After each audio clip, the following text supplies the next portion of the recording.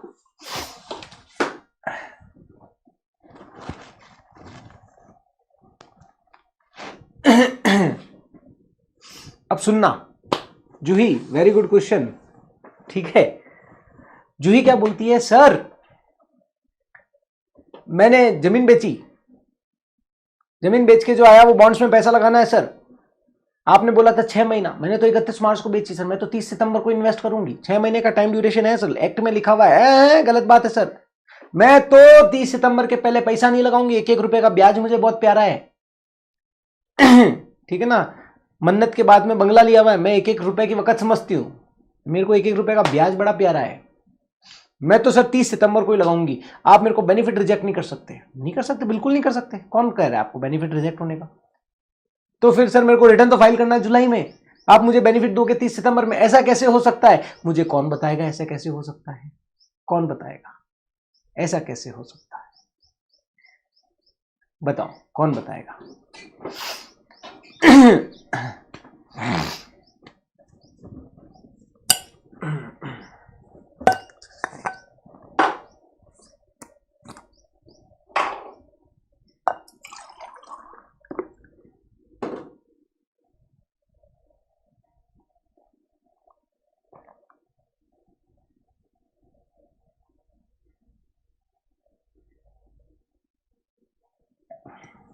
यहां पे मेरी बात समझ आ रही है आपको? जूही ने जमीन बेची 31 मार्च को, उसको कैपिटल गेन हुआ 60 लाख रुपए का। वो बोलती है सर अब मुझे मार्केट बॉन्ड्स में इन्वेस्टमेंट करना है, मैं 50 लाख का बॉन्ड्स खरीद रही हूँ, बट मैं सर जुलाई में तो नहीं खरीदूंगी, मैं तो 30 सितंबर को ही खरीदूंगी। मुझे बेनिफिट चाहिए, चाहिए मतलब चाहिए। बताओ क्या वो बेनिफिट मिलेगा? नहीं मिलेगा। क्यों नहीं मिलेगा? मिलना ही चाहिए। 6 महीने की टर्म्स एंड कंडीशन दी हुई है साफ साफ कि with in 6 month you will get the benefit. अगर आप 6 महीने में इन्वेस्टमेंट करते हो तो आपको 54 ईसी का बेनिफिट मिल जाएगा। बट ये तो 30 सितंबर को कर रही है, रिटर्न तो उसको जुलाई को फाइल करना है। अब क्या करेगी? परेशान हो गई है। वेरी गुड यार Ayushi, very good. Belated return file करके वो बेनिफिट ले सकती है। That's it, simple. Belated return file करके वो बेनिफिट ले सकती है। ठीक है, एक बार तो जुलाई में उसे रिटर्न फाइल करना पड़ेगा, बट अगर बाद में उसने इन्वेस्टमेंट कर दिया है, ठीक है ना, बॉन्ड्स के अंदर, तो कोई बात नहीं, बिलेटेड रिटर्न फाइल करके बेनिफिट ले ले। मना थोड़ी है वहां पे मना है लॉस के लिए, है ना, इनकम बेस्ड डिडक्शन के लिए। लॉस की डिडक्शन नहीं मिलेगी, इसके लिए थोड़ी मना है।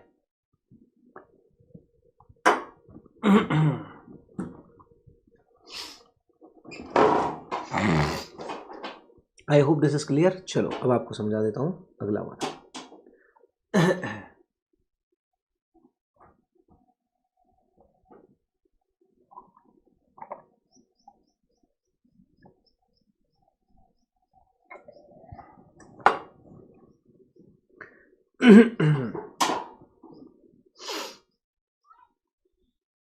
सॉरी बिलेटेड नहीं बोलेंगे उसे, रिवाइज रिटर्न बोलेंगे। सॉरी, बिलेटेड नहीं, रिवाइज रिटर्न। हाँ, मेरे भी दिमाग में एकदम वो रिवाइज ही चल रहा था, बट एकदम इन्होंने बिलेटेड लिखा तो मुंह से वही निकला मेरे, रिवाइज रिटर्न। Sorry, correct. अब रिवाइज रिटर्न फाइल कर लोगे ना यार, एक बार टाइम पे रिटर्न फाइल कर लो, बाद में उसे रिवाइज कर लो, क्या प्रॉब्लम है? अब देखो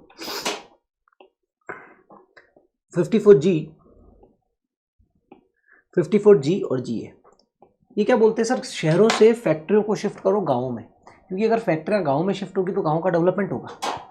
ठीक है ना? पेनल्टी क्यों लगेगी? रिवाइज रिटर्न में कभी पेनल्टी लगती है क्या? बिलेटेड रिटर्न में लगती है, रिवाइज रिटर्न में थोड़ी लगती है।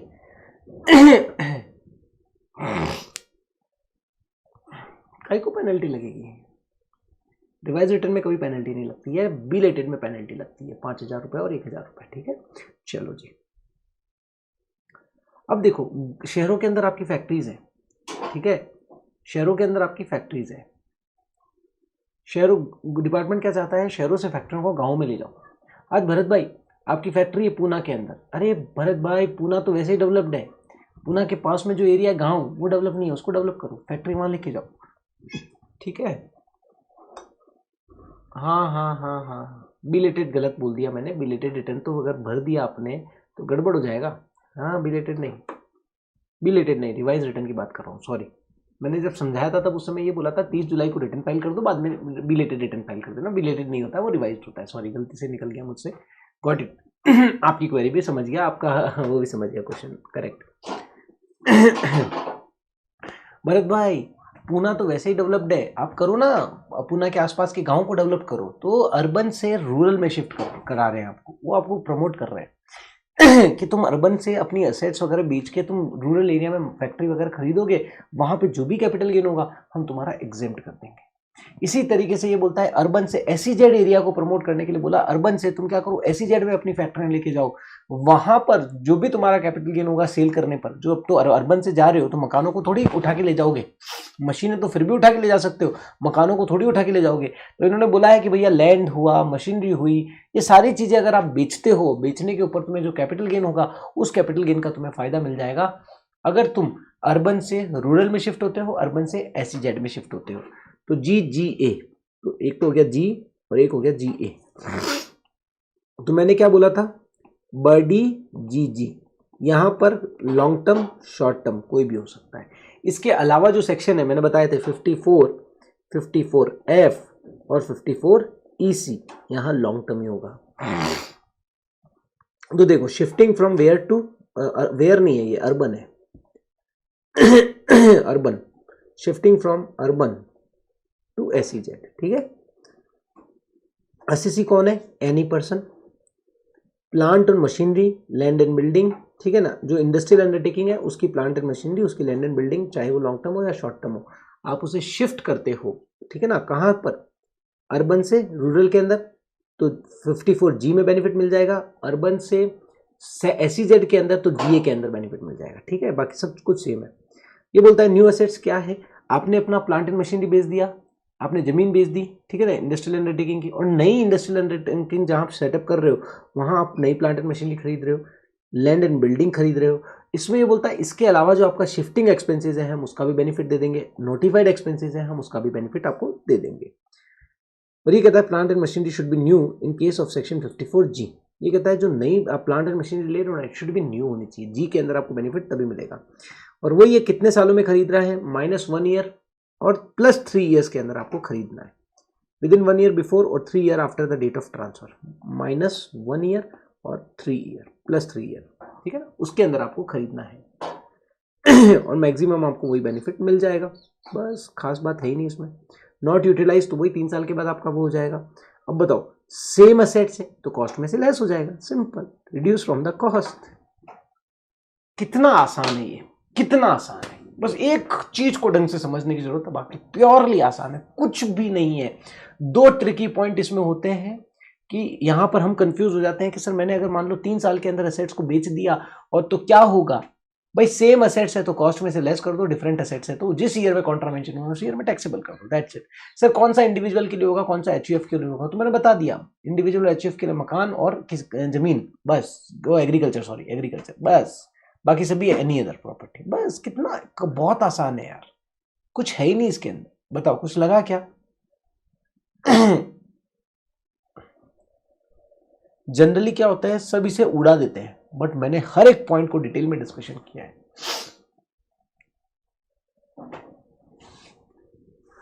हाँ जी, अब बताओ कोई इश्यू है क्या यहाँ पे, ये कैपिटल गेन डिपॉजिट स्कीम मैंने तुम्हें बताई दी है, कोई प्रॉब्लम है ही नहीं, है ना। कैपिटल गेन डिपॉजिट स्कीम मैंने तुम्हें बताई दी है कि आपको रिटर्न फाइलिंग की ड्यू डेट के पहले पहले जमा कराना होता है और यूटिलाइज करना होता है पैसा विद इन द टाइम, ठीक है। अगर आप उस पैसे को यूटिलाइज नहीं करते हो तो क्या हो जाएगा, टैक्सेबल हो जाएगा, दैट्स इट, सिंपल है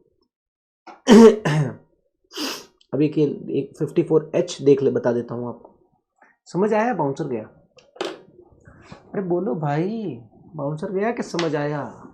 आज 1 घंटा वो पूरा हो गया यार, आज मैंने बहुत शांति से चिल्ला नहीं रहा हूँ आज गले के कारण थोड़ा सा कभी कभी चिल्लाना रोकना भी पड़ता है, सर आप बहुत चिल्लाते हो ना। हाँ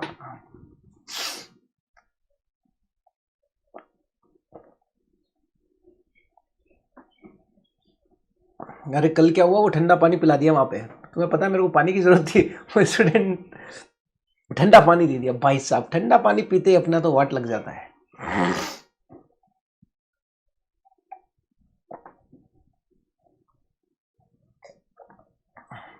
उसने वैसे बोला था से ठंडा पानी है, मैंने कहा कोई कोई नहीं, चलेगा चलेगा, और पी लिया भाई साहब ठंडा कुछ खा ही नहीं सकता मैं, ठंडा खाया नहीं, वाट लग गई। आइसक्रीम नहीं खाता मैं आइसक्रीम छोड़ के ठंडा कोल्ड ड्रिंक नहीं पीता, खैर कोल्ड ड्रिंक नहीं पीना तो अच्छी चीज है, कोई भी मत पिया करो आप सभी। कोल्ड ड्रिंक की जगह वो ड्रिंक पिया करो, राहुल बोल रहे हैं। राहुल बोल रहे हैं सर वो ड्रिंक पिया करो, ठंड मंड सब खत्म हो जाएगी आपकी।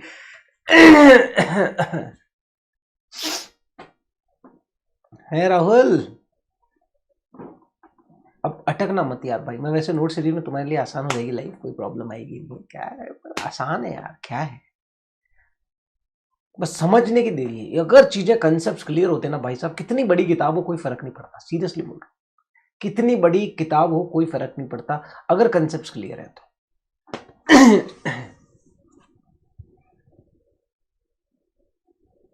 अरे कैसे नहीं रहेंगे तुम्हें याद सेक्शन, क्या नहीं रहेगा, एक एक चीज याद करा के मानूंगा भाई साहब। मैं सेक्शन ना बोलूं ये हो नहीं सकता, तुम सेक्शन भूल जाओ ये मैं होने ही नहीं दूंगा भैया। नोट्स जब लिखाऊंगा ना, खट खट खट, बस हो गया, आज का काम कंप्लीट हो गया, कल नोट सीरीज पे जाएंगे अपन। ठीक है, चलो अभी एक बार देख लो, देखो ये एक बार पढ़ लो 54H क्या बोलता है। तुम्हें ज्यादा लोड नहीं लेना है, मैं तुम्हें कहाँ, देखो क्या याद करना है मुझे बताओ, तुम समझ ही नहीं रहे हो। सेक्शन 54 है, 54F है, ये मकान के लिए है, ठीक है। 54B है, ये किसान के लिए है। अरे 54B, 54 और 54F, देखो सेक्शन 54 सीरीज की शुरुआत होती है, ये शुरुआत होती है, शुरुआत मकान से होती है। फिर दूसरी, पहली देखो शुरुआत मकान से होती है और फर्स्ट भी चीज मकान होती है, तो चलो मकान हो गई। फिर बी से भारत की सबसे इंपॉर्टेंट चीज क्या है, एग्रीकल्चर लैंड। ले भैया क्या याद करना है इसमें, ठीक है ना। फिर 54D, डी से इंडस्ट्री, तो इंडस्ट्रियल लैंड एंड बिल्डिंग का कंपल्सरी एक्विजिशन होता है। फिर 54EC, EC में आप कर दो कि बॉन्ड में इन्वेस्टमेंट करना है, ठीक है। फिर 54EC के बाद क्या आता है, 54G और GA, ये बोलता है कि अर्बन से आप अपनी इंडस्ट्री को अर्बन से रूरल में ले जा रहे हो, अर्बन से SEZ में ले जा रहे हो। बस इसमें क्या याद करना बताओ, बस सर घोपा घप हो रहा है, क्या बोल रहे हो, समझ नहीं आ रहा आदित्य। नोट्स सीरीज में आप रहोगे ना तो यार सेक्शन क्या क्या नहीं आ रहा है, कौन सा सेक्शन याद नहीं आ रहा है आदित्य बताओ मुझे। मुझे बताओ कौन सा सेक्शन याद नहीं आ रहा है। मैं तो पढ़ाई सेक्शन से रहा हूं, कोई सेक्शन में बताओ, सारे सेक्शन मिक्स हो रहे हैं क्या आपके।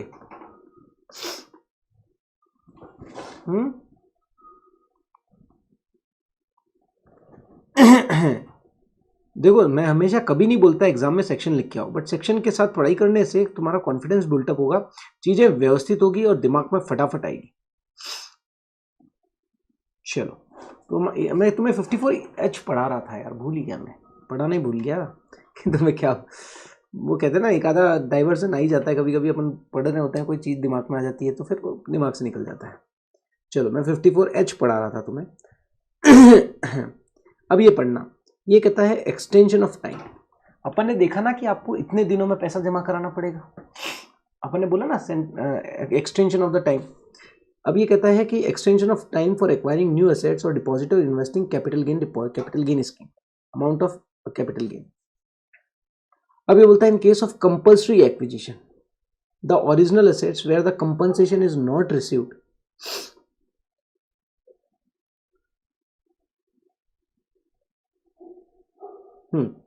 आपको पता है अपन ने देखा था कि आपको 6 महीने के अंदर अमाउंट जमा करानी पड़ेगी, 54EC में देखा था।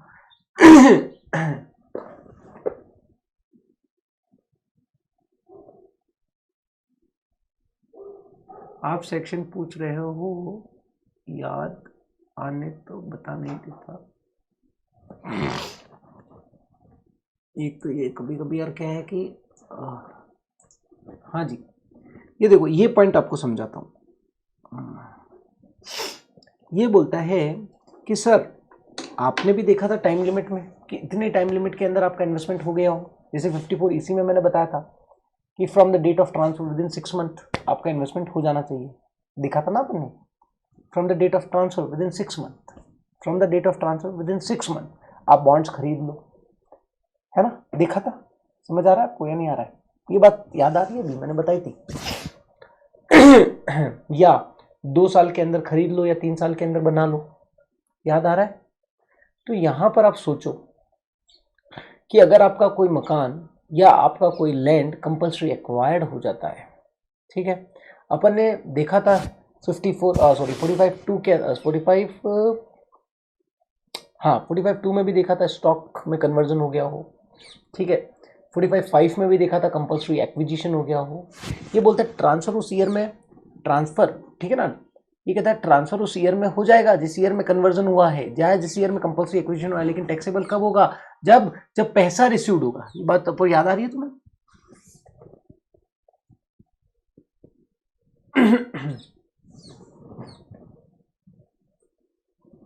सीडीएस स्कीम की बात नहीं है, ये जो बात है ना 54H, सुनो 54H जो पॉइंट है ना वो किस चीज का है वो समझाता हूँ, रुको। तुम्हें इस तरीके से नहीं, अपना वो देसी तरीके से समझाना पड़ेगा, पढ़ के समझाऊंगा तो भारी जाएगा, देसी अंदाज में बताऊंगा तो समझ आ जाएगा। रुको, यही यही समझा देता हूँ।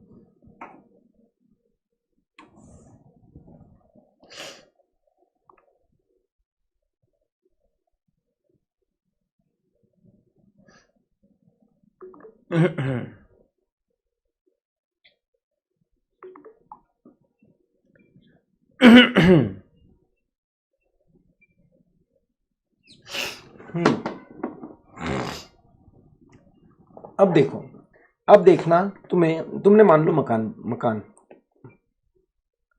House property, residential house property, मान लो ये हुआ क्या, तुम्हारा मकान एक रास्ते में बना हुआ था और वो कंपल्सरी एक्विजिशन में आ गया, क्योंकि रास्ते को चौड़ा करना है सरकार को, तो उन्होंने क्या कर दिया, आपका मकान को कंपल्सरी एक्वायर्ड कर लिया, ठीक है, कंपल्सरी एक्वायर्ड कर लिया, और मान लो आपको 2 करोड़ का कंपनसेशन डिसाइड हुआ, तो full value of consideration minus, मान लो इसकी जो आपका कॉस्ट ऑफ एक्विजिशन है that is 1 crore.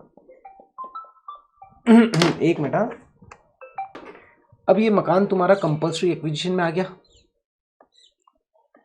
Compulsory acquisition में आ गया मकान, 2 करोड़ आपको गवर्नमेंट एक्विजिशन, ये मान लो करा इन्होंने कब, 1/1/2023 को तुम्हारा कंपल्सरी एक्विजिशन हुआ, और बोला कि भैया तुम्हारा 2 crore will be the compensation, लेकिन कंपनसेशन मिला कब, 1/1/2024 को मिला, लेट्स अज्यूम साल भर बाद में कंपनसेशन मिला। तो अपन ने कंपल्सरी एक्विजिशन में क्या देखा था, कैपिटल गेन कंप्यूट कर लो जिस ईयर में कंपल्सरी एक्विजिशन हुआ है, बट टैक्सेबल उस ईयर में होगा, मतलब ये प्रीवियस ईयर 22-23 में टैक्सेबल नहीं होगा, ये प्रीवियस ईयर 23-24 में टैक्सेबल होगा, बट टैक्सेबल उस ईयर में होगा, जब पहली बार कंपनसेशन रिसीव्ड होता है, करेक्ट बताया था मैंने। तो ये टैक्सेबल कब होगा, 23-24 में, ठीक है।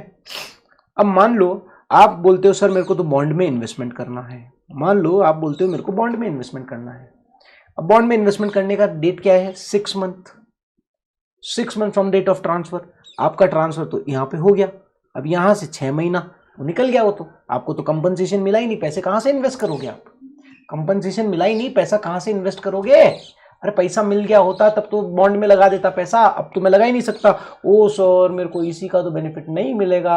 54H क्या बोलता है, टेंशन मत ले यार, इन सब केसेस में तुम्हारे पास ऑप्शन है कि जो तुम्हें टाइम ड्यूरेशन है वो जब तुम्हें पैसा रिसीव्ड होता है तब से कंसीडर की जाती है, जो टाइम ड्यूरेशन है, ठीक है ना, आगे के 2 साल 3 साल, वो कहां से कंसीडर्ड होगी, यहां से, जब आपको पैसा रिसीव्ड होगा तब। आई होप दिस इज क्लियर, समझ आया ये वाला पॉइंट अब। तो बस वो लाइन 54H बोल रहा है, दैट्स इट, ठीक है ना। इन सभी केसेस में 54B, D, E, C, F, date of receipt of compensation, ठीक है ना, not from date of transfer, ठीक है, तो ये भी अपना कंप्लीट हो गया। चलो ये आपका पूरा मामला कंप्लीट हो गया है। अब एक बार सेक्शन रिकॉल करते हैं, सेक्शन में कौन कौन से मिसिंग है उनको पकड़ते हैं, उनको पकड़ के जो जो पेंडिंग पॉइंट है वो क्लोज करते हैं, ठीक है।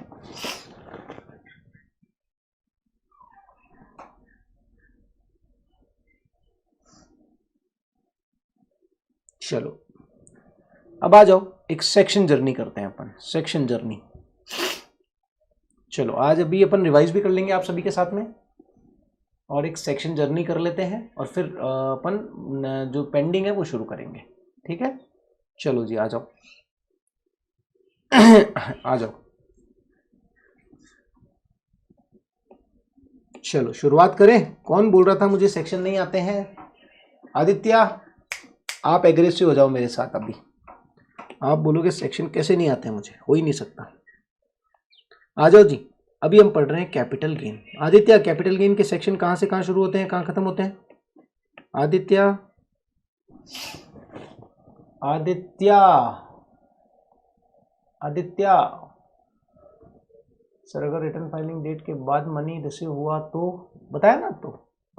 तो आपका जो कंसीडर किया जाएगा वो उस दिन के बाद से कंसीडर किया जाएगा। तो आपका जब कैपिटल गेन टैक्सेबल अगले साल में होता है, जब मनी रिसीव होता है, तो फिर टेंशन क्यों ले रहे हो? टेंशन क्यों ले रहे हो? जब मनी रिसीव होगा उस दिन को ही, उस ईयर में तो टैक्सेबल हो रहा है। जब उस ईयर में टैक्सेबल हो रहा है तो उसके 6 महीने में करा दो ना। समझ आया? राहुल, आपका क्वेश्चन आप क्या बोल रहे हो? राहुल, आपका क्वेश्चन आपको क्लियर हो रहा है? आपका क्वेश्चन जो मैंने अभी पढ़ा उससे आपको क्लियर हो रहा है? मैंने जो बोला, सर रिटर्न फाइलिंग के ड्यू डेट के बाद मनी रिसीव हो रहा है। अरे टैक्सेबिलिटी कैपिटल गेन कब टैक्सेबल होता है? जब पैसा रिसीव होता है। तो जब पैसा रिसीव होगा उसके 6 महीने में जब रिटर्न फाइल करोगे तब करा दो ना, क्या प्रॉब्लम है? I hope got my point. Aditya, 45 to 55A, 45 to 55A, right. चलो बताओ, सबसे पहला सेक्शन क्या बोलता है? सेक्शन 45(1) क्या बोलता है? Aditya, Aditya it's on high priority, आप बोलो बस, बाकी सब बोलते जाओ, नो इशू। बट मैं अभी जो फोकस करूंगा आदित्य के पॉइंट्स पे फोकस करूंगा। कहाँ आदित्य अटक रहा है मैं वो समझने की कोशिश करूंगा। मुझे बाकी सबका ऑलरेडी मुझे पता है कि you all are doing perfectly all right, but सभी को देखूंगा, ऐसा नहीं है कि नहीं देखूंगा सभी को। आदित्य, बट आपका देखूंगा इसलिए कि भाई आप लिख रहे हो नहीं लिख रहे हो। सर माई डाउट, बोलो सर। आयुषी, क्या डाउट है आपका? सर मैंने sir 54H and other respective section की टाइम लिमिट होगी तो वो हु विल बी प्रिवेल, क्या है? Section 54H and other respective section की टाइम लिमिट होगी तो हु विल प्रिवेल मतलब क्या? H की टाइम लिमिट है ही नहीं ना। H में कोई टाइम लिमिट थोड़ी दी हुई है। अरे भाई क्या करते हो आयुषी? H में टाइम लिमिट नहीं दी हुई है। रुको आपको समझाता हूं क्या 54H क्या बोलता है। क्या बोलता है, अभी अपन ने देखा ना कि ट्रांसफर डेट से इस 54 इसी का एग्जांपल लेके समझा रहा हूं क्योंकि वो फटाफट 6 महीना है ना, ये तो समझ में आ जाएगा। बाकी तो 2 साल 3 साल वो है। अब देखो 54 इसी में क्या बोलता है, ट्रांसफर डेट।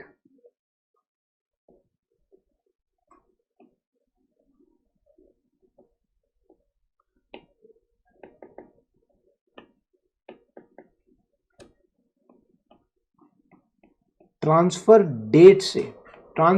डेट से 6 महीने के अंदर आपको इन्वेस्टमेंट करना पड़ेगा। समझना, अब बहुत तरीके से समझा रहा हूं, कंफ्यूज मत होना। आपने ट्रांसफर तो कर दिया, आपने जो आपकी कंपल्सरी एक्विजिशन है, मान लो 31 जनवरी 2023 को आपका कंपल्सरी एक्विजिशन हो गया। अब कंपल्सरी एक्विजिशन हो गया तो ट्रांसफर डेट हो गई ना वो। लेकिन इसका पैसा कब मिला आपको? ये पैसा मिला 1/1/2024 में मिला। आप बोलोगे सर मेरे को तो इसके 6 महीने में डिपॉजिट कराना है। 54H करता है भाई, तुम्हें पैसा तो मिला ही नहीं ना, पैसा तो तुम्हें 1/1/2024 को मिला है ना, तो ये 6 महीना यहां से कंसिडर किया जाएगा। मुझे बताओ, कंपल्सरी एक्विजिशन होता है तो कैपिटल गेन किस ईयर में लगता है? जिस ईयर में पैसा रिसीव होता है, तो ऑब्वियस है वो इस ईयर में आपका कैपिटल गेन लगेगा। तो बस इस ईयर का जब रिटर्न फाइल करोगे उसके उस टाइम करा के रखना, बस सिंपल सी बात है। ठीक है, चलो आ जाओ। तो ये क्या है? General chargeability, section 45 general chargeability है ना। Section 45(1) general chargeability. Section 45(1)A बताओ आदित्य। हाँ एग्जैक्टली जूही।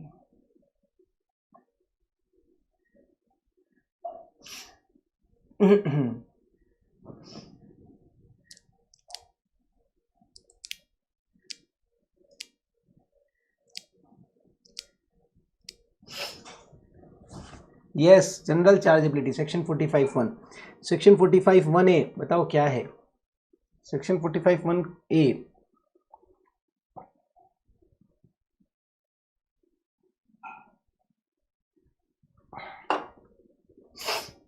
सेक्शन 45 1A बताओ क्या है?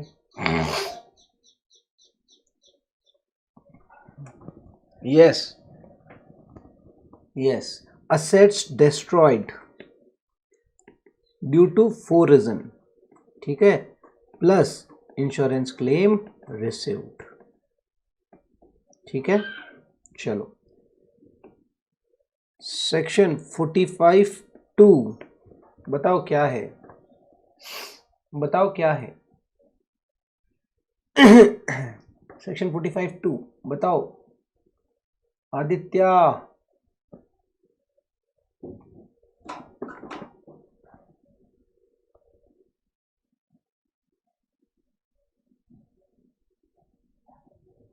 यस बोलो भाई। Section 45 2 conversion, exactly, conversion of assets into stock in trade। Section 45 2A बोलो क्या है? सेक्शन 45 2A बोलो क्या है?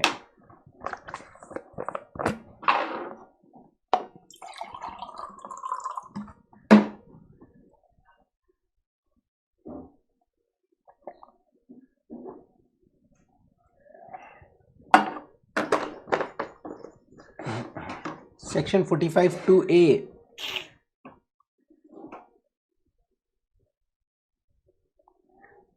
बोलो भाई।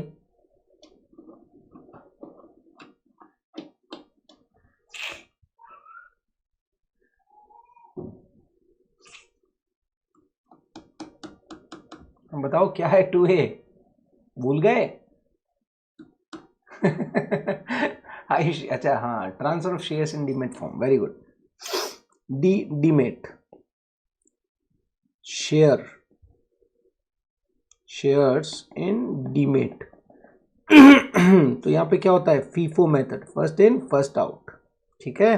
चलो जी, सेक्शन 45 3 पढ़ाना पेंडिंग है।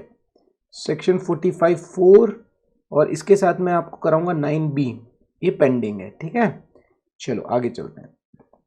सेक्शन 45 5 बताओ क्या है? सेक्शन 45 5 बताओ क्या है? बताओ।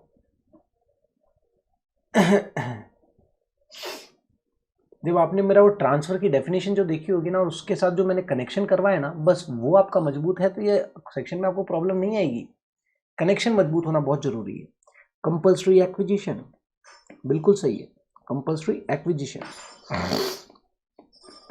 5A क्या है बताओ? तुम उस लेवल पे पढ़ रहे हो, एक अलग लेवल पे पढ़ रहे हो तुम, है ना। मैं सिर्फ किताबों से तो अपन ने देखा ही नहीं है, तुम खुद एनालाइज कर रहे हो कि अपन ने किताबें तो देखी नहीं है, और फिर भी साला सारी चीज़ें हाथ में है। किताबों की वास्तव में ज़रूरत होती ही नहीं है, चीज़ों को व्यवस्थित करने की ज़रूरत होती है, और अपन ने व्यवस्थित कर लिया है, right. Joint development agreement, correct. चलो जी, अगला सेक्शन 46 1 मुझे बताओ, एक भी सेक्शन में प्रॉब्लम आ रहा है क्या तुमको? आज तुमसे कुछ भी पूछो तुम बिंदास होकर बता सकते हो, because fundamentally you are strong, आपको कुछ करने की सोचने की जरूरत नहीं है। बताओ 46 1। फिर सेक्शन 46 2 बताओ।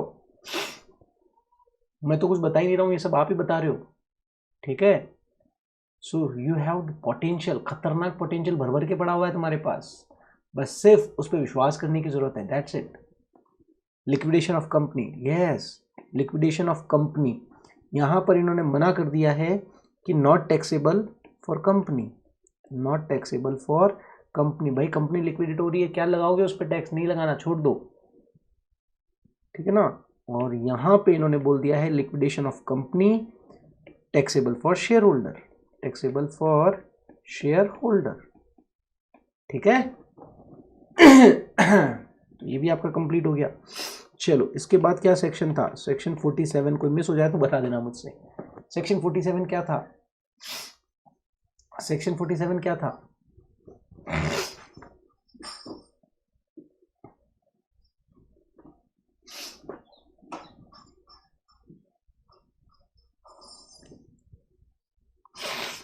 सेक्शन 47 क्या था?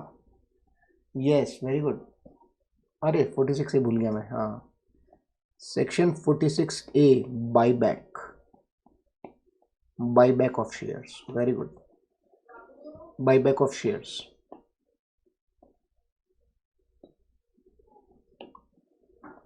सेक्शन 47 बताओ, exception, yes, certain transaction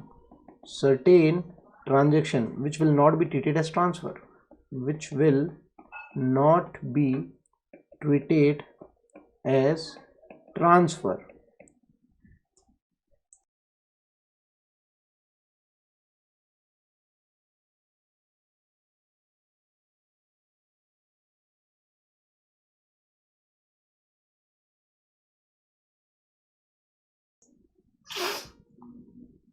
चलो हो गया सेक्शन 47। फिर आता है सेक्शन 48, बताओ सेक्शन 48 क्या है? Very good, computation of capital gain, computation of capital gain. चलो सेक्शन 49 बताओ, सेक्शन 49 बताओ।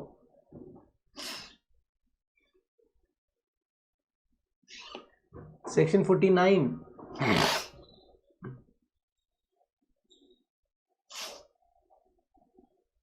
Deemed cost of acquisition, deemed cost of acquisition, very good. Section 50 बताओ, सेक्शन 50, सेक्शन 50A बताओ, बताओ सेक्शन 50 और सेक्शन 50A क्या है?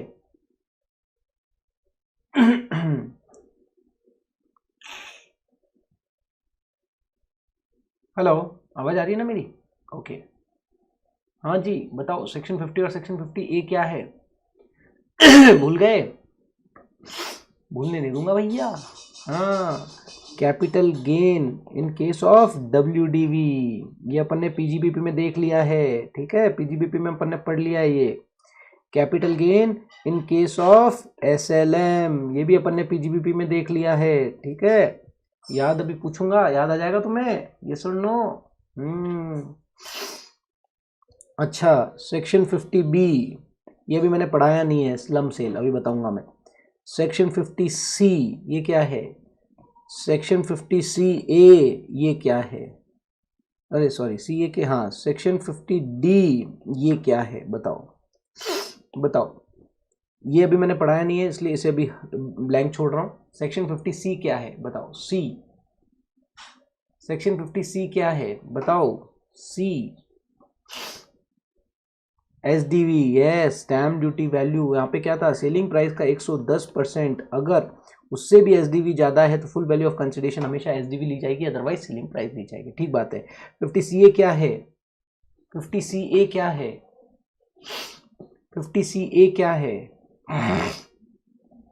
Unquoted shares, unquoted shares, FMV से अगर कम प्राइस पर बेचते हो, सेलिंग प्राइस से FMV अगर ज़्यादा है तो FMV will be full value of consideration. 50D क्या है? कंसिडरेशन नॉट डिटर्मिनेबल, अगर आप कोई एसेट्स बेच रहे हो और का जो कंसिडरेशन आपको मिल रहा है वो डिटरमाइन नहीं हो रहा है तो 50D क्या बोलता है?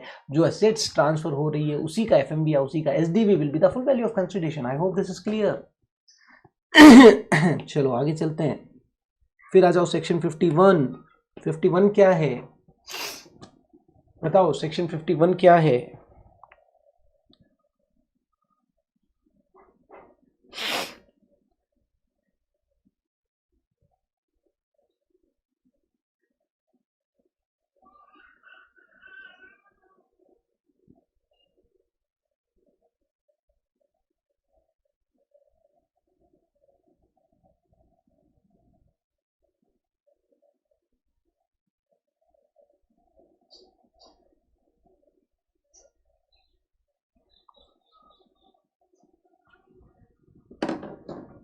Advance forfeited, advance forfeited, forfeited, ठीक है ना।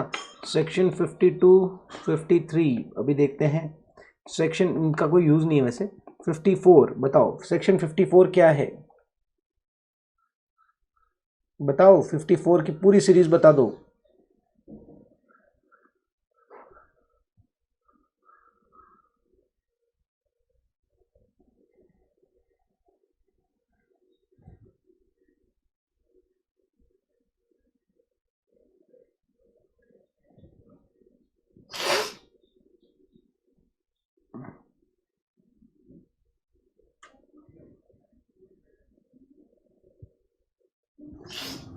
54, यस, ये हो गया मकान बेचकर मकान, रेजिडेंशियल हाउस प्रॉपर्टी बेच के नई रेजिडेंशियल हाउस प्रॉपर्टी खरीदी हो, राइट।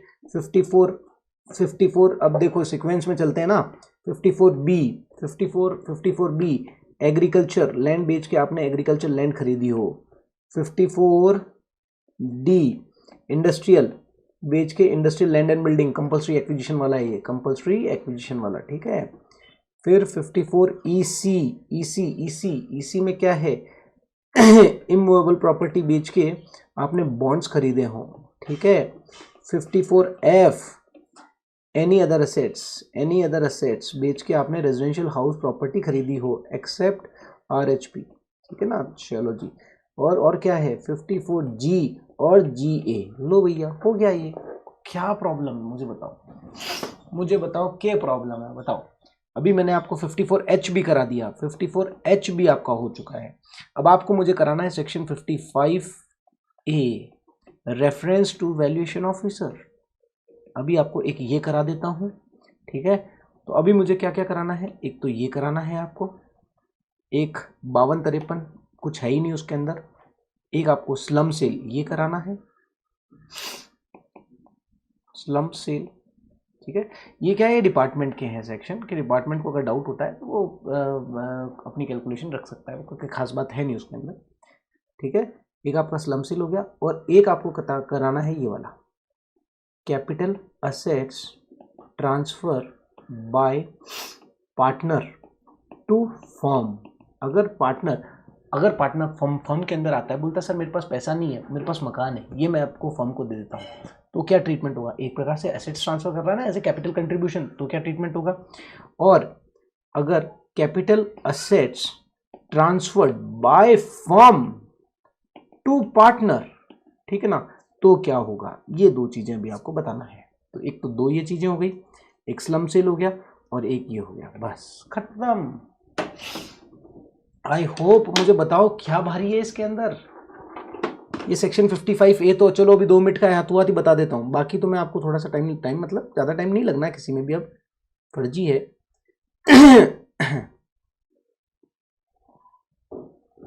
मुझे बताओ क्या लगा अब इसमें, कैपिटल गेन में क्या भारी लगा, बताओ। एक भी चीज तुम्हारे सामने कोई डर वाली है क्या, कुछ डर तो होना ही नहीं चाहिए तुम्हें।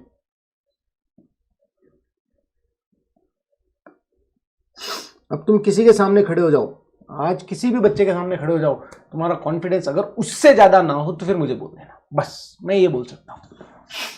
किसी के भी सामने खड़े हो जाओ कैपिटल गेन के लिए, अगर तुम्हारा कॉन्फिडेंस उससे ज्यादा ना हो तो फिर मुझे बोल देना, मतलब मुझे ये लगेगा कि हाँ, और there are more scope for the improvement. Seriously यार, डेमो लेके मुझे बताया तो करो, तुम डेमो लेके मुझे बताया करो कि sir how you are feeling as compare to others.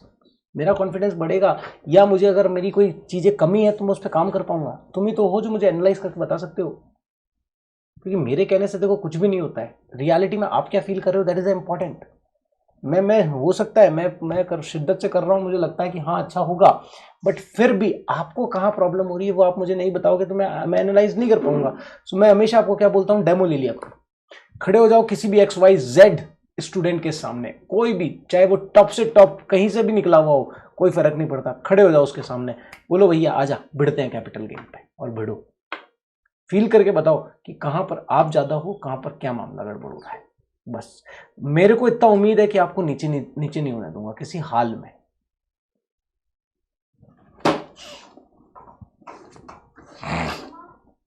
Reference to valuation officer.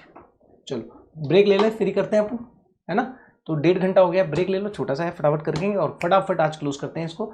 आज क्या टाइम हुआ, 10:11। नेक्स्ट सेशन क्या है आपका, 10 मिनट का ले लो ब्रेक, है ना।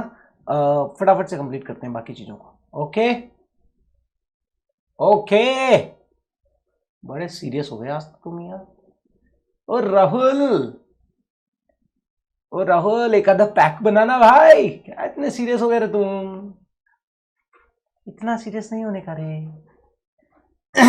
रिलैक्स होकर जिंदगी जीने का, पढ़ाई करो एंजॉय करते हुए, पैक लगाते हुए, पैक है ना, गुटखा खाते हुए। गुटखा मत खा लेना मेरे भाई, हाँ मैं किताबी गुटखे की बात कर रहा हूँ। तुम बोलोगे देखो सर हमारे सर सिखाते हैं, होता क्या पता है, बच्चे क्या करेंगे, इस पर्टिकुलर गुटखा खाते हुए, पैक लगाते हुए इसकी क्लिप को कट करेंगे, देखो हमारे सर क्या बोल रहे हैं। भाई साहब ऐसा मत कर देना मीडिया की जैसे।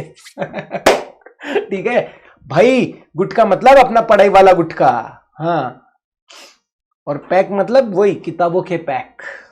चलो जी, ओके बाय, मिलते हैं 10 मिनट के अंदर।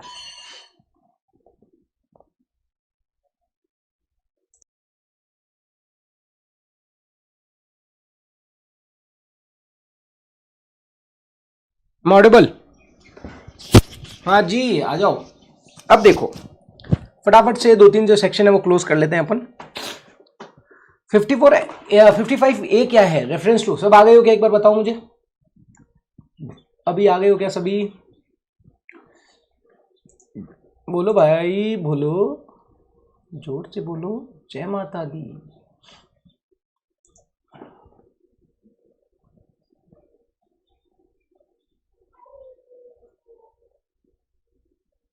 यस चलो ओके।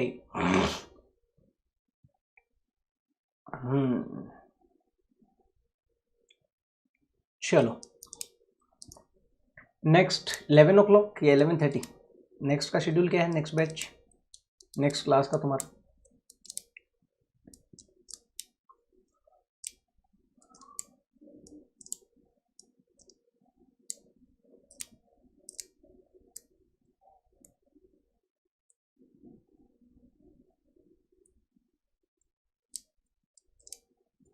हाँ जी 11:30 है, ठीक है। चलो आ जाओ, section 55A reference to valuation officer. यहां पर इन्होंने क्या बताया है कि अगर एओ को डाउट होता है कभी कभी कि यार जो ये वैल्यू बता रहा है ना, आपको पता है ये एफएमवी अपन ने बोला था, कॉस्ट और एफएमवी अपन ने देखा था, कॉस्ट और FMV whichever is higher, ठीक है। अब ये एफएमवी कौन बताता है, एसएससी बताता है, एसएससी डिटरमाइन करवाता है जहां से भी डिटरमाइन करनी है ना, हाँ एसएससी डिटरमाइन करवाता है। अब ये बोलता है कि अगर मान लो एओ को मामला लगता है कि यार नहीं ये जो एफएमवी इसने बताई गलत बताई, मान लो मेरा एक मकान है, हाउस प्रॉपर्टी है मेरी, मैंने उस हाउस प्रॉपर्टी की कॉस्ट बताई साहब 5 लाख रुपए, क्योंकि मैंने खरीदा था, मैंने एफएमवी बताई 50 लाख रुपए, मुझे पता है ना एफएमवी ज़्यादा होगी तो मजे आ जाएंगे, तो मैंने क्या है कि अपना वैल्यूअर, मैंने उसको अपना रजिस्टर्ड वैल्यूअर है उससे बात कर, मैंने कहा देख 50 लाख बना देना यार, ले लेना जो भी तेरे को लेना हो, है ना। अब मान लो ये जब मैंने एओ को बोला कि देखो सर इसकी कॉस्ट एफएमवी है 50 लाख रुपए, एओ आपकी फाइल देख रहा है, अरे यार कॉस्ट 50 लाख रुपए यार, मकान खरीदा है 5 लाख में, आज उसकी कॉस्ट एफएमवी हो गई 50 लाख रुपए, ना कुछ गड़बड़ है, राइट। अब देखो यहां पर एओ क्या कर सकता है, इसको चेक करवाने के लिए फर्दर वैल्यूएशन ऑफिसर को भेज सकता है। Assessing officer can refer case to valuation officer in following cases. अब असेसिंग ऑफिसर मामला भेजेगा, बोले यार मेरे को डाउट लग रहा है यार, ये जो क्लाइंट है ना भाई, राहुल है ना हमारे क्लाइंट, ये राहुल नहीं करा है, क्लाइंट मतलब असेसी, राहुल ही जुगाड़ करने की कोशिश कर रहा है भैया, हाँ।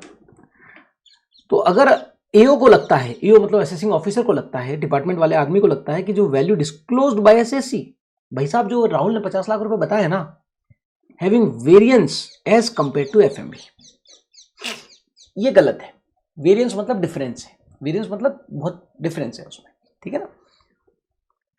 जो वैल्यू बता रहा है वो as compare to actual FMV ज्यादा बता रहा है ना, मतलब देयर इज डिविएशन, अगर एओ को लगता है तो, ठीक है। अगर एफएमवी एज पर एओ को लगता है कि यार ये 50 लाख बता रहा है बट मेरे अकॉर्डिंग तो एफएमवी 40 लाख ही होनी चाहिए, मेरे अकॉर्डिंग तो एफएमवी 40 लाख होनी चाहिए, तो मेरे अकॉर्डिंग जो एफएमवी है उसका 115% अगर मैं करता हूं, उससे भी ज्यादा आ रहा है, उससे भी, ये बोलता है 15% का वेरिएशन ओके, ठीक है ना, मतलब 40 लाख का 115% अगर मैं करता हूं तो कितना आता है, 40 लाख का 115%, 46, मतलब अगर ये 46 तक होता तो कोई बात नहीं, मैं ओके भी कर लेता, बट वेरिएशन बहुत ज्यादा है, 15% से भी ज्यादा वेरिएशन है, ठीक है ना, 15% से भी ज्यादा वेरिएशन, तो ये वैल्यूएशन ऑफिसर को मामला रेफर कर सकता है। ये कहता है more than 15% of value disclose bye SSC, ठीक है ना भाई। अब मैं बोलता हूं कि भाई मेरे अकॉर्डिंग, एओ के अकॉर्डिंग एफएमवी 40 लाख रुपए, तो अगर वो एओ अगर एसएससी 45 भी बोलता तो चलो कोई बात नहीं, चलता है, क्योंकि 46 तक का वेरिएशन हम आपको चलो कंसिडर कर लेंगे, बट एसएससी ऑफिसर की जो एफएमवी है उसके 115% से भी ज्यादा बता रहा है वो एफएमवी, तो वैल्यूएशन ऑफिसर को मामला रेफर किया जा सकता है। या जो डिफरेंस है, या बाय मोर देन, या 25,000 रुपए से ज्यादा है, या 25,000 रुपए से ज्यादा है, दोनों में से कोई भी चीज, या तो 115% से ज्यादा है या 25,000 से ज्यादा है, तो yes he can refer valuation officer. और यो की ओपिनियन है यार कि यार साला फर्जीवाड़ा आदमी है, तो बिल्कुल फर्जी आदमी है, तो यस उसकी ओपिनियन है तो वो कर सकता है, कोई प्रॉब्लम नहीं है। मतलब यहां पर क्या हो रहा है कि अगर एओ को डाउट होता है, आपने जो एफएमवी उसे दी है उस पर अगर उसे डाउट होता है, तो वो वैल्यूएशन ऑफिसर को मामला रेफर कर सकता है। बोले यार सर इसकी एफएमवी ढंग से कैलकुलेट करो, ये एओ गड़बड़ आदमी लग रहा है मुझे, ठीक है ना, एओ गड़बड़ आदमी लग रहा है, बस दैट्स इट, कोई खास बात है नहीं उसमें। दूसरा जो पॉइंट है उसमें क्या है कि एओ की जो वैल्यू है उसके 115% से ज्यादा है, या डिफरेंस जो है वो 25,000 रुपए से ज्यादा है, दैट्स इट। तो उस केस में वो वैल्यूएशन ऑफिसर को मामला रेफर कर सकता है। सो 55A इज कंप्लीटेड, ठीक है। अब हमारा कौन सा सेक्शन रह गया था? Slump sale. चलो सेक्शन 50B स्लम सेल पे आते हैं अपन। स्लम सेल क्या होता है, कौन बताएगा?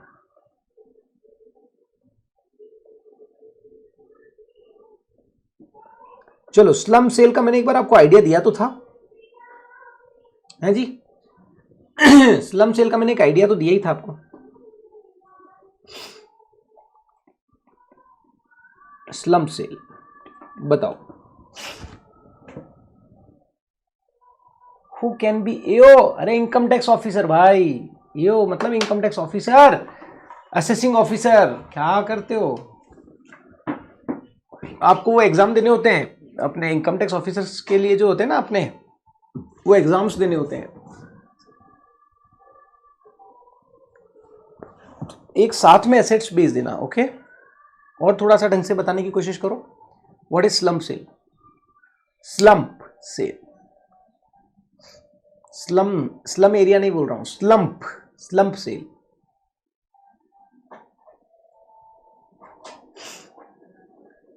सीए कंप्लीट करने के बाद ना तुम सब फाइट कर सकते हो, आईएएस, आरएएस, सॉरी आईएएस के लिए जा सकते हो। तो आईएएस में भी क्या अलग अलग कैटर होते हैं, तो अगर टॉप कैटर पे आते हो तो आईएएस आते हो, और जो अलग अलग कैटर्स होते हैं तो उसके बेसिस पे शायद आप इनकम टैक्स डिपार्टमेंट में भी आ सकते हो।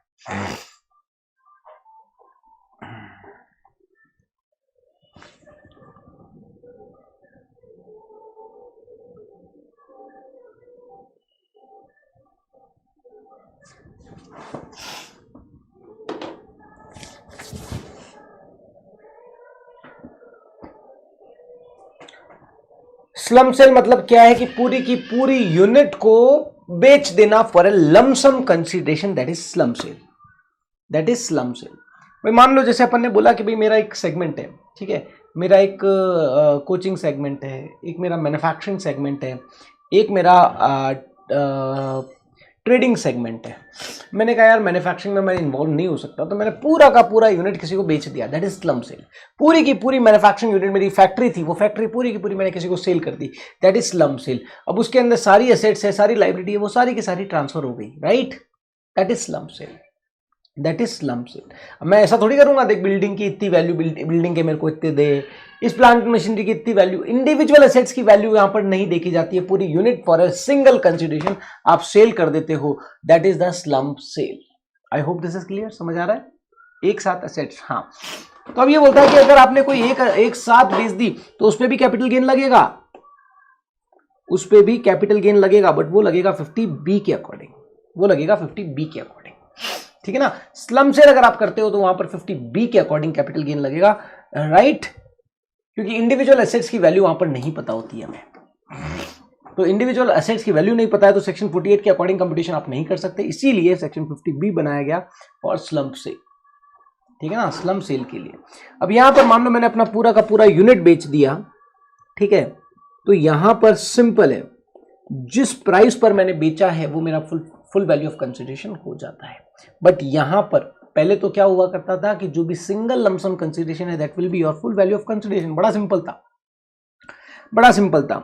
उसमें से ये बोलता है कॉस्ट ऑफ एक्विजिशन लेस कर दो। कॉस्ट ऑफ एक्विजिशन मतलब net worth of the company, net worth, जो भी आप यूनिट सेल कर रहे हो, जो भी आप यूनिट सेल कर रहे हो उसकी नेटवर्थ, नेटवर्थ जो भी आप यूनिट सेल कर रहे हो उसकी नेटवर्थ कितनी है। नेटवर्थ मतलब क्या होता है, कौन बताएगा? ऑल असेट्स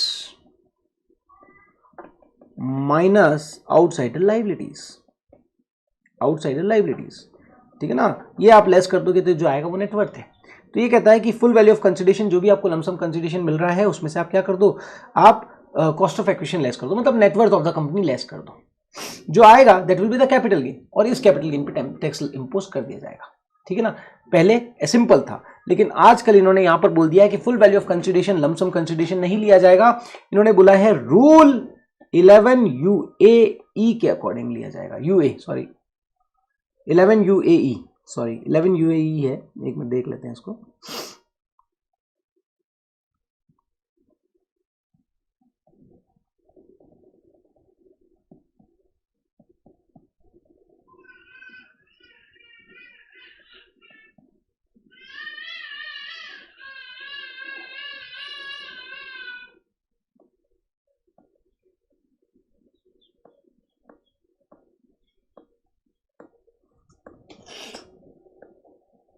ये रहा 11 UAE, ठीक है ना। तो इन्होंने यहां पे क्या बोला कि sale of whole unit undertaking division for lump sum consideration without assigning value of individual assets, individual assets को विदाउट वैल्यू असाइन किए हुए पूरा का पूरा यूनिट को सेल कर देना, that is the slump sale. अब यहां पर कैपिटल गेन कैसे होगा, ये बोलता है फुल वैल्यू ऑफ कंसिडरेशन, ये बोलता है फुल वैल्यू ऑफ कंसिडरेशन कैसे निकाला जाएगा। पहले क्या हुआ करता था, पहले सिंपल हुआ करता था, भैया मैंने यूनिट बेची, मेरे को कितना पैसा आ रहा है, that will be the full value of consideration. But आजकल इन्होंने बोल दिया कि ये फुल वैल्यू ऑफ कंसिडरेशन जो आपको निकालना है वो निकालना है एज पर रूल 11 UAE। ये क्या होता है ये मैं बताऊंगा, ठीक है ना। ये क्या होता है, जनरली क्वेश्चन के अंदर आपको यहां पर गिवन होता है 11 UAE में क्या होता है, दो चीजें आपको कैलकुलेट करनी होती है, FMV1 और FMV2। जनरली क्वेश्चन के अंदर आपको ये सारी चीजें मिलती है, आपको कैलकुलेट करने की जरूरत नहीं है, बट अगर कैलकुलेट करना भी पड़े तो उसके बारे में मैं आपको पूरा रूल कैसे होता है क्या होता है वो अलग से बता दूंगा, ठीक है। जब नोट सीरीज होगी ना उसमें ये चीजें पूरी एक्सप्लेन हो जाएगी। नॉर्मल है बट ऐसा आता नहीं है, कभी भी नहीं आता, डायरेक्ट आपको अपफ्रंट वैल्यू आती है। तो रूल ये कहता है कि जो असेट्स आप दे रहे हो FMV1 रूल 11 UAE ये बोलता है जो असेट्स आप ट्रांसफर कर रहे हो, ठीक है ना, उसका क्या करो, उस बैलेंस शीट, जो भी आपकी बैलेंस शीट है, आप उस बैलेंस शीट, आपकी जो बैलेंस शीट है, जो यूनिट आप ट्रांसफर कर रहे हो, ठीक है ना, जो यूनिट आप ट्रांसफर कर रहे हो उसकी बैलेंस शीट में जो भी एसेट्स है उनका FMV निकालो, मतलब वो सिंपल है, FMV निकालो, FMV1 मतलब एक प्रकार से जो यूनिट आप ट्रांसफर कर रहे हो ना उसकी फेयर मार्केट वैल्यू एक आपको कैलकुलेट करनी पड़ेगी, और जो कंसीडरेशन में आपको एसेट्स मिल रही है उसकी FMV में निकालो। तो FMV1 और FMV2 दो चीजें निकालो, ठीक है ना, FMV1 और FMV2 ये दोनों निकालो, इन दोनों में से जो ज्यादा हो वो आपका फुल वैल्यू ऑफ कंसिडरेशन हो जाएगा, ठीक है। बट आपको जनरली क्वेश्चन में ये चीजें मिल जाएगी कि what is this is FMV1, this is FMV2, whichever is higher that will be your full value of consideration. अब आता है less cost of acquisition. Cost of acquisition में क्या आ गया, नेटवर्थ ऑफ द अंडरटेकिंग, जो units आप transfer कर रहे हो उसका नेटवर्थ आपको निकालना है, मतलब सारी एसेट्स ले लो और उसमें से आउटसाइडर लायबिलिटीज लेस कर दो, ठीक है ना, सारी एसेट्स ले लो और उसमें से आउटसाइडर लायबिलिटी लेस कर दो। ये जो FMV1 है ना इसमें भी एक प्रकार से नेटवर्थ ही निकलती है, बट अब यहां और यहां डिफरेंस आपको बताता हूं। यहां तो आप लेते हो मार्केट वैल्यू, ठीक है, यहां लेते हो आप जनरली कॉस्ट, ठीक है। तो नेटवर्थ ऑफ द अंडरटेकिंग वो आप उसमें से लेस कर दो। अब नेटवर्थ में देखो total assets minus outsider liabilities, ये बोलता है टोटल एसेट्स के अंदर मान लो अगर डेप्रिशिएबल एसेट्स है तो उसे WDV पे ले लो, एनी अदर एसेट्स है तो बुक वैल्यू पे ले लो, इग्नोर रिवैल्यूएशन, रिवैल्यूएशन कभी भी कंसिडर मत करना। मान लो जमीन है 10 लाख रुपए की और रिवैल्यूड हो गई है वो 50 लाख रुपए, तो ये इग्नोर कर दो, सिर्फ 10 लाख ही लेना है, सिर्फ 10 लाख ही लेना है, ठीक है ना। मतलब टोटल एसेट्स में आपके पास क्या क्या आ जाता है, डेप्रिशिएबल एसेट्स है तो WDV ले लो, अदर एसेट्स है तो बुक वैल्यू ले लो, इग्नोर रिवैल्यूएशन, कोई रिवैल्यूएशन आपको यहां पर कंसीडर नहीं करना है। इसका क्वेश्चन कराऊंगा मैं, ठीक है। तो ये आपकी नेटवर्थ आपकी इस तरीके से कैलकुलेट हो जाएगी। और अब आता है आपका FMV एज पर 11 UAE, तो जो असेट्स आपकी ट्रांसफर हो रही है उसका FMV निकालो, मार्केट वैल्यू के बेसिस पे उसका एफएमवी कैलकुलेट करो, राइट। और जो असेट्स कंसिडरेशन में आपको मिल रही है, मान लो कैश मिल रहा है तब तो कोई टेंशन ही नहीं है, बट हो सकता है आपको कैश के अलावा शेयर्स मिल रहे हो और कोई असेट्स मिल रही हो, मूवेबल असेट्स मिल रही हो, इमूवेबल असेट्स मिल रही हो, तो उनका एफएमवी निकालो। तो एफएमवी 1 और एफएमवी 2 में जो ज्यादा हो वो आपका क्या हो जाएगा, full value of consideration, right. बस ये बन गया आपका स्लम सेल पे कैपिटल गेन, ठीक है ना। इसका क्वेश्चन देखता हूं मैं, क्वेश्चन कराऊंगा तो तुम्हारे लिए आसान हो जाएगा, बट एक बार अभी पढ़ा देता हूं। एक बार क्या है, आज अपन पढ़ लेते हैं, तुम्हारा सेशन है ना, क्वेश्चन में थोड़ा टाइम जाएगा। आज शाम को एक सेशन रख सकते हैं अपन इस पे, जिसमें आपको सिर्फ और सिर्फ ये बताऊंगा, स्लम सेल का डिटेल, ठीक है ना, स्लम सेल का डिटेल।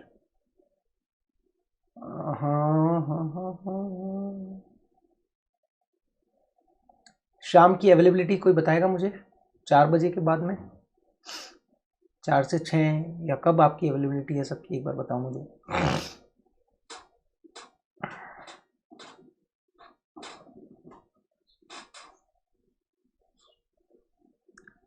हाँ जी,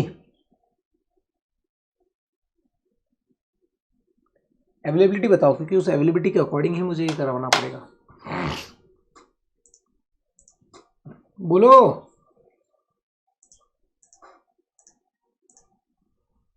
क्या आप मुझे सुन पा रहे हो?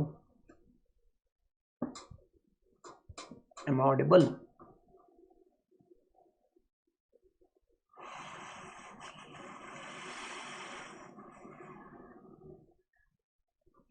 ओके ओके, आज हो सकती है, अगर नहीं होती है तो मुझे आप इन्फॉर्म कर देना, मैं ये वाला कंसेप्ट आपको उस समय करा दूंगा, क्योंकि टाइम कंस्ट्रेंट है ना, मैं भी आपको कराऊंगा तो भी छोटा सा कुछ होगा नहीं, और मैं चाहता हूँ कि एक सिंगल में एक बार में कराएं कंप्लीट। मेरे पास ज़्यादा टाइम भी नहीं बचा, 10-15 मिनट बचे हैं बस।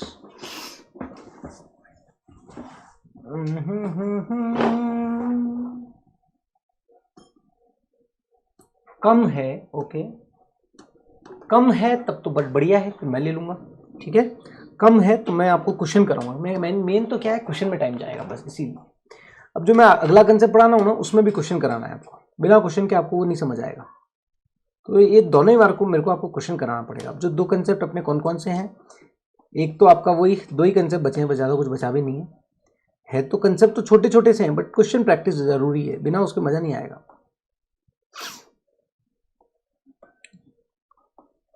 तो इसीलिए फिर अपन शाम को ही करते हैं उसे।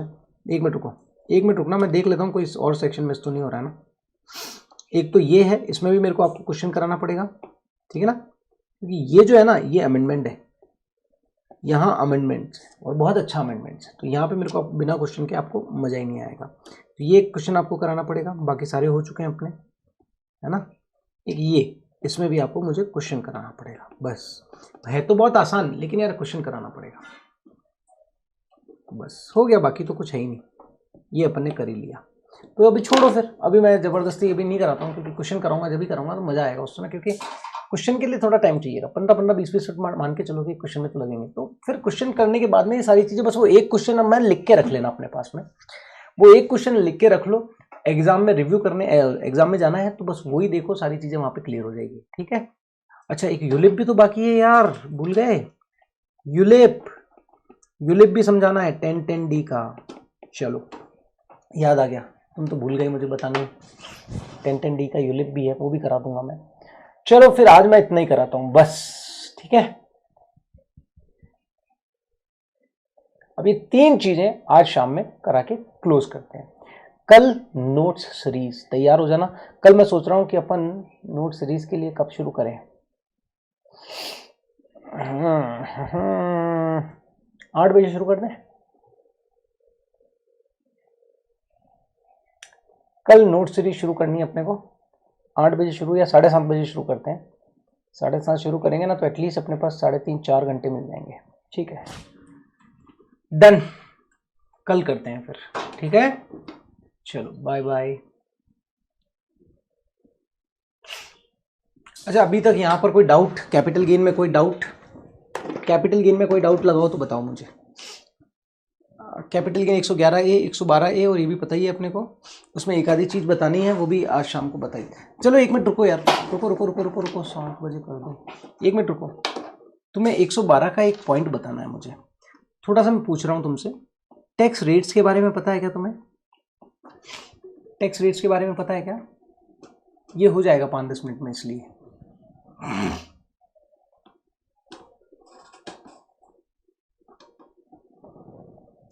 थोड़ा सा मुझे फटाफट बताओ टैक्स रेट्स के बारे में।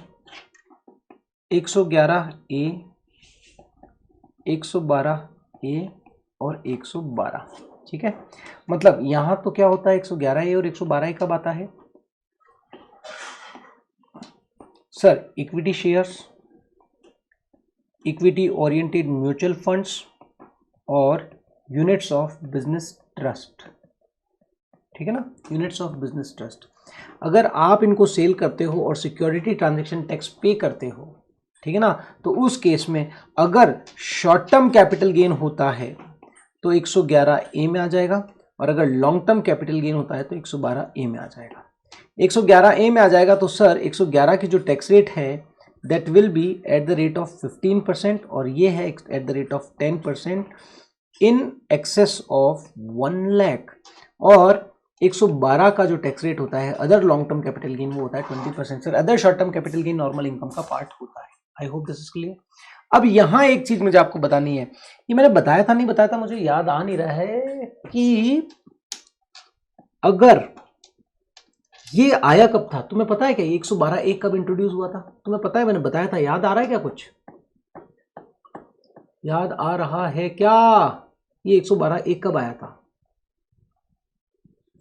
याद आ रहा है 112A कब इंट्रोड्यूस हुआ था? कब आया था ये सेक्शन? बताओ। मैं तो यहां लिख रहा हूं, नहीं लिख रहा हूं, तुम बताओ अगर तुम्हें याद है तो। तुम्हें याद है क्या मैंने कुछ बताया था? कब आया था 112A? मैंने आपको बताया था पहले long term capital gain exempt हुआ करता था, बाद में उसे टैक्सेबल कर दिया गया, ठीक है ना, और टैक्सेबल करके 112A इंट्रोड्यूस किया गया। बताओ। नहीं बताया? हो ही नहीं सकता, बताया था मैंने। ये इंट्रोड्यूस हुआ 31 जनवरी 2000 जो बजट आया था 1 फेब 2018, उस बजट में अनाउंस किया था, कुछ बताया था सर, याद आ रहा है? उस बजट में बताया था कि नाउ जो पहले इक्विटी शेयर्स और इन पे जो कैपिटल गेन एग्जेम्प्ट हुआ करता था, अब वो टैक्सेबल होने वाला है, अब वो टैक्सेबल होने वाला है। मैंने बताया था यार, ऐसे मत करो यार, ऐसा हो नहीं सकता है मैंने ना बताया हो। मैंने बताया था यार, ये वापस बता रहा हूँ। चलो, मेरे एकदम दिमाग में आया कि ये पॉइंट शायद स्किप ना हो जाए। ये पॉइंट वैसे बताया हुआ है, लेकिन अब मुझे दिमाग में आ गया तो मैं बता रहा हूँ वापस से। जिन्होंने अगर वापस उस समय समझा नहीं या उस समय नहीं सुना हो तो अब वापस ध्यान रखना ये चीज। बताया था, हाँ जो ही बोल रही बताया था, तो यस, तो मैंने ये बताया था, तो वापस बता रहा हूँ, कोई बात नहीं। 1 फेब 2018 को इन्होंने बजट में लाया था और उन्होंने बोला कि अब जो पहले long term capital gain exempt हुआ करता था, है ना, अब वो टैक्सेबल होगा, अब वो टैक्सेबल होगा। पहले मान लो मैंने रिलायंस के शेयर खरीदे थे 100 रुपए में, 1/4/2001 में खरीदे थे। आज जब तक ये बजट नहीं आया उसके पहले तो मैं ये भरोसे में बैठा था ना, 31 जनवरी 2018 इसकी रेट थी 10,000, मतलब 10,100। उसके पहले मान लो इसकी रेट थी 10,100, तो मैं तो इसी भरोसे में बैठा था ना कि ये कैपिटल गेन मेरा एग्जेम्प्ट है, जब भी मैं पैसा निकालूंगा मेरा कोई टैक्स नहीं लगेगा। तो आज तक मैं ये सोच रहा था ना कि भाई देखो मेरे को 10,000 का प्रॉफिट है और इस पे कोई टैक्स नहीं लगेगा, टैक्स नहीं लगेगा, मैं तो यही सोच रहा था ना। लेकिन अचानक से डिपार्टमेंट आया, डिपार्टमेंट बोला नहीं नहीं नहीं नहीं नहीं नहीं, अब तो हम टैक्सेबल करेंगे, अब तो हम टैक्सेबल करेंगे। तो मैंने कहा यार ये तो गया, मामला चलट गया। चलो अभी आप ये नोट डाउन कर लेना, ठीक है, वैसे नोट्स में है ये, बट नोट डाउन कर लेना, फिर भी मैं भी लिखाऊंगा ढंग से, लिख लो, अपनी लैंग्वेज में लिखना चाहो तो लिख लो। अच्छा, इतना ज़्यादा एक्सप्लेन नहीं किया था, ओके, स्टार्टिंग के लेक्चर में बताया था, अच्छा। चलो अभी बता रहा हूँ मैं। 1 फरवरी 2018 को जब बजट आया तो उन्होंने क्या बोला कि अब ये कैपिटल गेन टैक्सेबल हो जाएगा, ओ भाई साहब, रिलायंस के शेयर्स मेरे पास 100 रुपए के थे 31 जनवरी तक। जब मैं सो रहा था तब तक तो मैं यही सोच रहा था कि 10,000 पे कोई कैपिटल गेन नहीं लगेगा, लेकिन जैसे ही आया प्रोविजन, जैसे ही आया, मैंने कहा गई भैंस पानी में, अब तो मेरे 10,000 पे टैक्स लग जाएगा। अरे मैंने क्या गुनाह कर दिया, मेरे को तो शेयर बेच देने थे।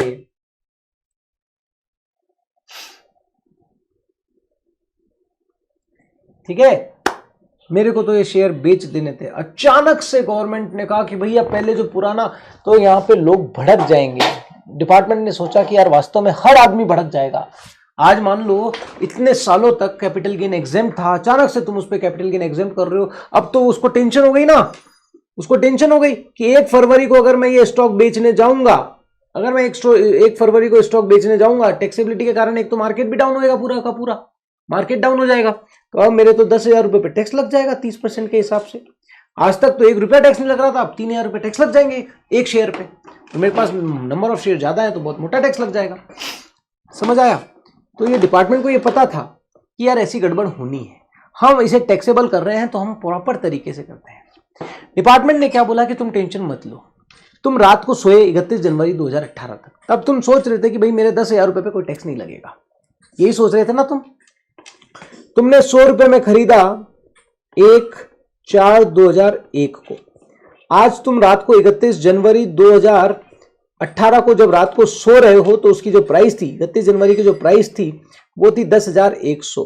तो तुम्हारे दिमाग में शांति है कि भाई मेरा प्रॉफिट कितना है, मेरा प्रॉफिट है 10,000 रुपए अगर मैं शेयर को बेचता हूं तो, और इस पे कोई टैक्स नहीं है, नो टैक्स। तुम शांति से सोए थे, लेकिन अगले दिन हमने अशांति फैला दी। 2018 को हमने बजट में बोला कि now long term capital gain will be taxable. अरे भाई इंट्राडे की बात ही नहीं कर रहा हूं भाई, रुको तो सही, पहले इसको समझो देन अपन इंट्राडे पे आना। ठीक है, ये बोलता है कि भाई 1 फरवरी 2018 लॉन्ग टर्म गेन की बात कर रहा हूं यार। Long term capital gain exempt हुआ करता था पहले 1038 के अंदर, आजकल वो एग्जेम्प्ट नहीं होता है। ठीक है, वो उसकी बात कर रहा हूँ, इंट्राडे की बात ही नहीं कर रहा हूँ मैं कर लॉन्ग टर्म कैपिटल गेन की बात कर रहा हूँ। पहले शेयर्स, इक्विटी शेयर्स पे अगर आपका लॉन्ग टर्म कैपिटल गेन हुआ था तो वो एग्जेम्प्ट हुआ करता था, टैक्सेबल नहीं हुआ करता था। 1 फरवरी 2018 से उसको टैक्सेबल किया गया और 112A इंट्रोड्यूस किया गया, 112A इंट्रोड्यूस किया गया। ठीक है, तो अब यहां पर इन्होंने बोला 1 फरवरी को कि अब हम long term capital gain tax लगाएंगे, सेक्शन 112A हम लेकर आ गए हैं। हाहाकार मचा दिया पूरे बजट के अंदर, लेकिन उन्होंने बोला रुको रुको रुको, डरो मत।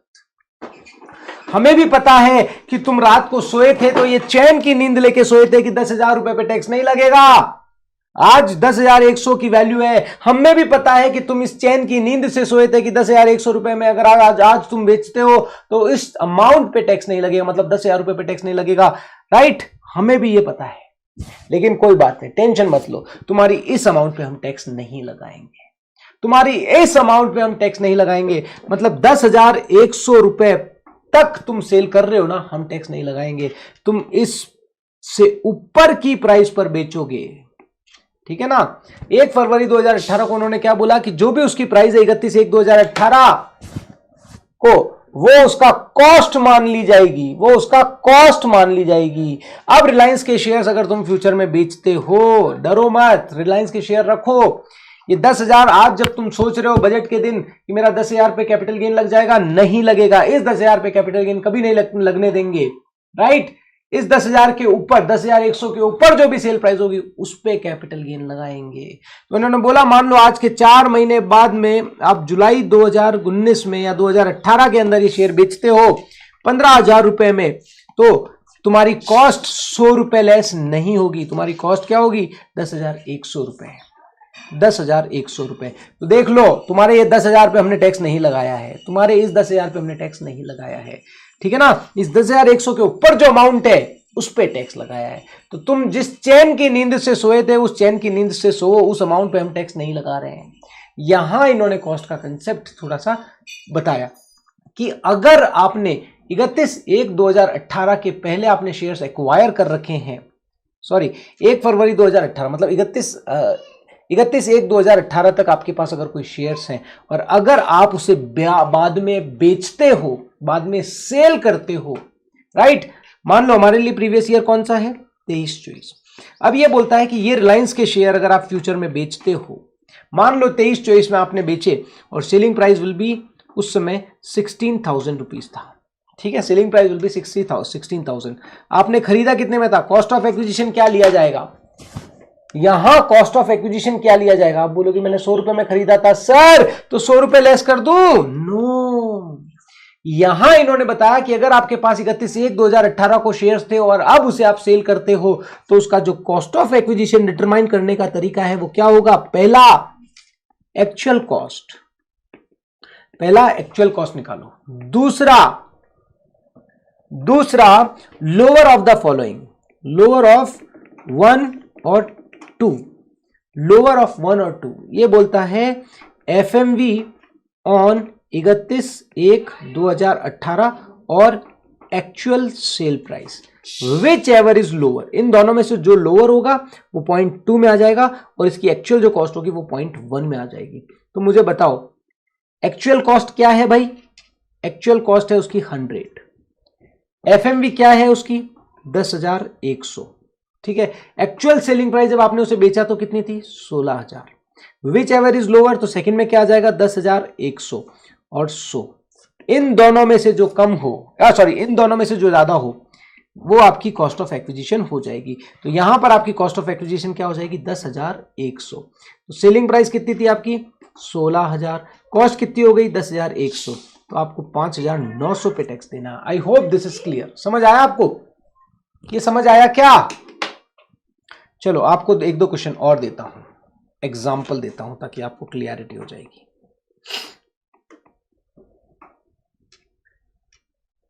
Shares purchase on 31/10/2010 at rate of ₹5,000, ठीक है, 5,000 में आपने खरीदे थे।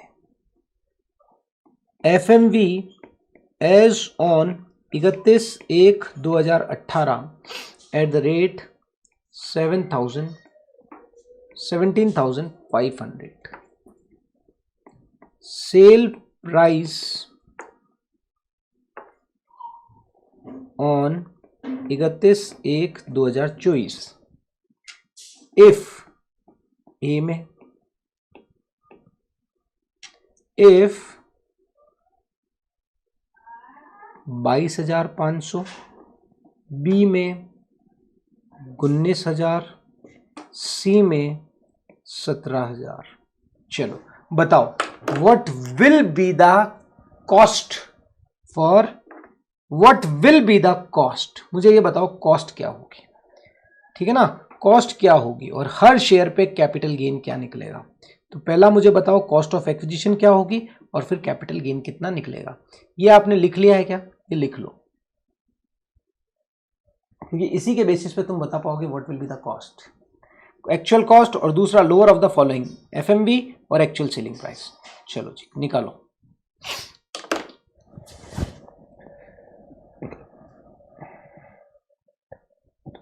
ये 112A में है, ओनली फॉर 112A, ठीक है।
ए में what will be the cost of acquisition,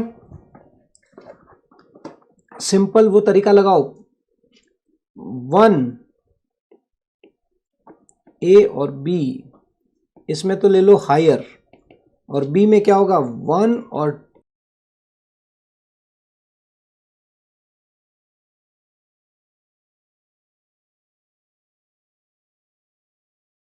sorry, हाँ जी मैं बोल रहा हूं, मुझे आयुष ने बताई है, बाकी ने किसी ने नहीं बताई कॉस्ट ऑफ एक्विजिशन क्या होगी। देखो सिंपल है, पहला वाला क्या था एक्चुअल कॉस्ट, तो ए में एक्चुअल कॉस्ट क्या है, एक्चुअल कॉस्ट है 5,000 रुपए, तो ये लिख दो 5,000 रुपए ए के अंदर। बी के अंदर whichever is lower out of this two, तो ए में क्या था, ए में मैंने बताया था कि एफएमवी 31/1/2018 को, और ये सेलिंग प्राइस। तो अब देखो एफएमवी कितनी है तुम्हारी, एफएमवी है 17,500, ठीक है। अब सेलिंग प्राइस कितनी है तुम्हारी 22,500। यहां पे मैंने क्या बोला था, विच एवर इज लोअर, जो लोअर हो बी के अंदर वो आ जाएगा। एक मिनट यार, हेलो,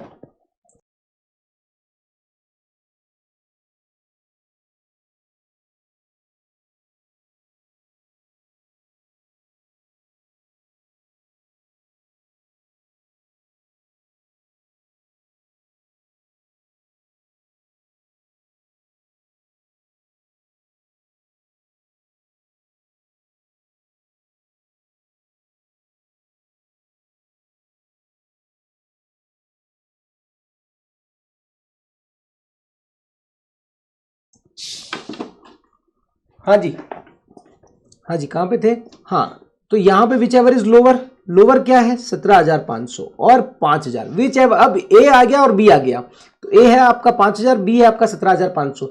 यहां विच एवर इज हायर, तो आपकी कॉस्ट ऑफ एक्विजिशन क्या हो जाएगी 17,500, सेलिंग प्राइस आपकी 22,500 माइनस 17,500, तो आपका 5,000 रुपए का कैपिटल गेन निकल जाएगा, ठीक है। अब दूसरे में आते हैं, अब दूसरे में आओ, दूसरे में एफएमवी तो यही रहेगी, बस सेलिंग प्राइस 19,000 हो जाएगी इसकी जगह 19,000। तो अब यहां 17,500 और 19,000, which ever is lower, which ever is lower वो क्या है 17,500, सेम, तो 5,000 और 17,500 विच एवर इज हायर, तो 17,500 will be the cost of acquisition, तो 19,000 माइनस 17,500, 1,500 रुपए आपका क्या हो जाएगा, प्रॉफिट हो जाएगा, ठीक है, समझ आ रहा है। तीसरा सिनेरियो देखना, तीसरा सिनेरियो, यहां पर इन्होंने बोला है कॉस्ट इज 17,000 और 17,500। अब देखना बी में विच एवर इज लोअर, तो यहां पर 17,000, 5,000 और 17,000, whichever is higher 17,000 will be your cost of acquisition. तो यहां पर अब क्या हो जाएगा, selling price is 17,000 minus cost is 17,000, तो zero, nil. I hope this is clear.